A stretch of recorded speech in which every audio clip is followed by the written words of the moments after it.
Let's start off with materials. I have my red sharps container in the corner, Band-Aid, alcohol swab, testosterone vial, syringe, and needles. Be sure to always check the name, dose, and expiration date of what you're injecting before doing so. If it's expired, discard it and call your provider. I'll also be using a 3 milliliter syringe with an 18 gauge half-inch draw-up needle, which is the light pink one, and a 25 gauge inch and a half needle for injection, which is the light blue one. You can also see my testosterone vial. I am prescribed 200 milligrams per milliliter and inject 0.5 milliliters in the muscle weekly. A new vial of testosterone will come with a green or sometimes other colored cap. You want to just remove this and discard of it. Then take a alcohol wipe and clean the top of the vial for about 10 seconds, regardless of if this is a new vial or you've used it before. Next, I'll always get my Band-Aid ready and set it off to the side because once you start dealing with the needle, you don't want to forget about it. Now we're ready to start filling the syringe. So I'm gonna start off by opening up all of the packaging for my needles and syringe just to get it out of the way.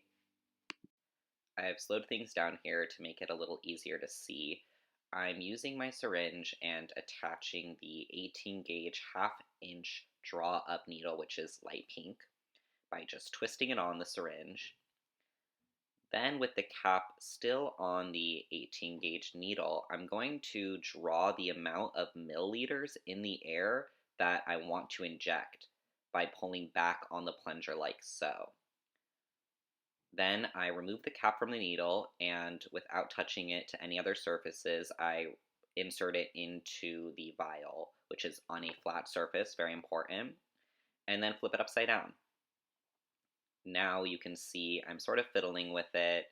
The camera angle is going to change in a moment, but I want to just make sure that that tip of the needle is in the vial, or in the actual fluid which is in the vial, and not just catching all the air that's in the vial because it's not completely full of testosterone. So this takes a little moment of fiddling with, but once I got all that out, and you can see there's some extra air in my syringe, that's to just secure the 0.5 that I'll be injecting. I remove that 18 gauge needle and put the 25 gauge needle back on and give it a little twist, and now I'm just putting the needle in the sharps container. I'm going to prepare my leg for injection. That area I'm showing here and that little trick I did by putting my two palms on my thigh is the area you want to inject into if you're doing the thigh. And now I'm just going to be trying to get the rest of that air out of my syringe and get the 25 gauge needle prepared for injection. So this takes a little bit of fiddling. You can see there's an air bubble. I'm squeezing it out, doing a different amount of techniques of tapping and moving the needle and applying pressure. Once that air bubble is finally out, I'll be ready to inject. My leg has already been cleaned with the alcohol swab, and I've allowed that alcohol to dry before injecting, which if you don't can sting a little, but it's nothing to worry about. What I just demonstrated is called the Z-track method. With my leg and thigh muscle fully relaxed, I grip the fleshy area of my thigh that I'll be inserting the needle into, and I pull that area back towards my body, creating some tension and an area for the needle to insert with less pain. I just want to clarify that the injection itself is not really painful, but it is a bit uncomfortable. You can definitely feel the needle going through your skin and fat and into the muscle. And so when you do the Z-track method, it sort of separates the muscle from the bone in a way that allows the needle to pass through with more ease. So if you missed it, restart this clip of the video. I've slowed it down to make it clearer. But continuing on, you want to pierce the skin with the needle at a 90-degree angle. Push the needle in at least 2/3 of the way. It must go through the fatty tissue and into the muscle. The speed you inject the needle doesn't really matter. but you want to be able to hold the syringe steady, and so I found using a little faster speed helps with this. You inject the fluid steadily by pressing the plunger until all the fluid is injected, then pull the needle out. Again, speed doesn't matter. Sometimes the injection site might bleed a little when you withdraw the needle.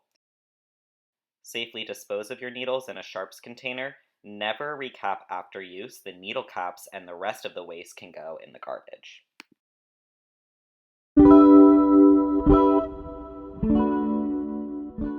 Alright, now Shar is going to be undergoing basically the same process. The only difference is the syringe he'll be using is 100 milliliters, and it is technically an insulin syringe. We both really recommend getting these if you can. They are so much easier to inject into your muscle with. You don't have to push down nearly as much on the plunger with these insulin syringes.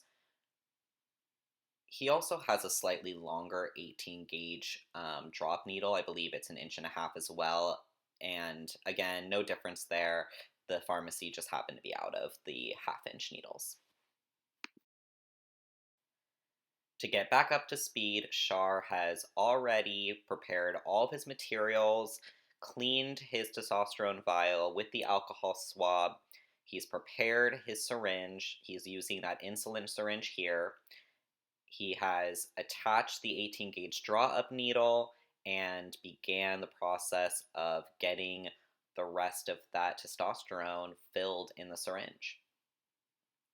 Now Shar is removing the 18 gauge needle, and he's going to be putting on that 25 gauge intramuscular 1.5 inch needle for injection.